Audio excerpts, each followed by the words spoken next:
आप सभी का इस वीडियो में स्वागत है। आज इस वीडियो में हम कुछ विशिष्ट स्थितियों में चतुर्भुज की रचना करना सीखेंगे।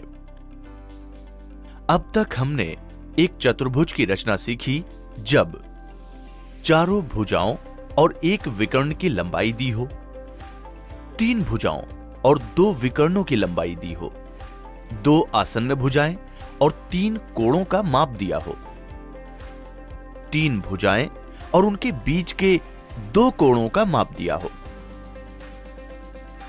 जैसा कि आप पिछली वीडियो से जानते हैं कि एक चतुर्भुज की रचना के लिए 5 मापों की आवश्यकता होती है, परंतु क्या हम कुछ विशेष परिस्थितियों में 5 से भी कम मापों में चतुर्भुज का निर्माण कर सकते हैं?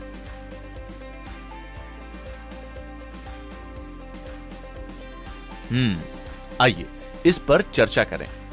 मान लीजिए कि आपको एक आयत ABCD बनाना है जिसकी आसन्न भुजाएं 4 सेंटीमीटर और 3 सेंटीमीटर हैं। क्या आप केवल इन दो मापों का उपयोग करते हुए आयत ABCD बना सकते हैं? शाबाश, ABCD का निर्माण मुमकिन है। एक आयत में सम्मुख भुजाओं की माप बराबर और सभी कोण 90 डिग्री के होते हैं, तो ऐसे हमें 8 मापों यानी 4 भुजाओं और 4 कोणों का माप प्राप्त होता है, जिससे हम आयत ABCD का निर्माण कर सकते हैं।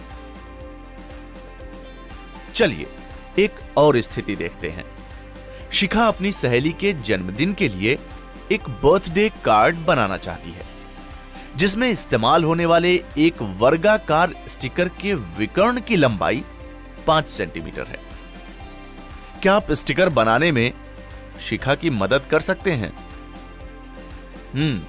शिखा एक ऐसा वर्ग चाहती है जिसके विकर्ण की लंबाई 5 सेंटीमीटर हो।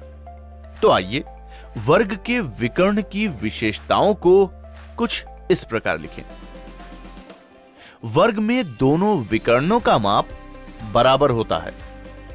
वर्ग के विकर्ण एक दूसरे को समकोण पर समद्विभाजित करते हैं।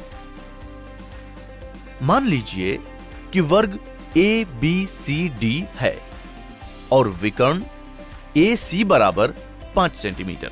जैसा कि हम जानते हैं कि वर्ग में दोनों विकर्ण बराबर होते हैं, इसलिए विकर्ण AC और BD बराबर लंबाई के होंगे तथा वर्ग के विकर्ण एक दूसरे को लंब समद्विभाजित करते हैं, यानी ये सभी कोण 90 डिग्री के बराबर होंगे। विकर्ण AC बराबर 5 सेंटीमीटर बनाएं। चूंकि दोनों विकर्ण एक दूसरे को समकोण पर समद्विभाजित करते हैं, इसलिए AC का लंब समद्विभाजक बनाएं जो उसे बिंदु O पर प्रतिच्छेद करेगा। O को केंद्र मानकर और BD के आधे के बराबर यानी कि 2.5 सेंटीमीटर माप की त्रिज्या लेकर AC पर बने लंब समद्विभाजक के दोनों ओर हम चाप खींचते हैं जो कि उसे बिंदु B तथा बिंदु D पर प्रतिच्छेद करते हैं। इस प्रकार हमें विकर्ण BD बराबर 5 सेंटीमीटर प्राप्त होता है। बिंदु A, B, बिंदु B, C, बिंदु C, D, बिंदु D, A को आपस में जोड़ दें। इस प्रकार हमें वर्ग ABCD प्राप्त होता है, जिसकी पुष्टि आप स्केल और चांदे की सहायता से कर सकते हैं। आपको इसकी सभी भुजाओं का माप बराबर और सभी कोण 90 डिग्री के मिलेंगे। तो इस तरह हम कई बार चतुर्भुज 5 से कम मापों से भी बना सकते हैं। आज इस वीडियो में हमने चतुर्भुज की कुछ विशेष स्थितियों में रचना सीखी। अगली वीडियो में हम इन पर आधारित कुछ उदाहरण देखेंगे।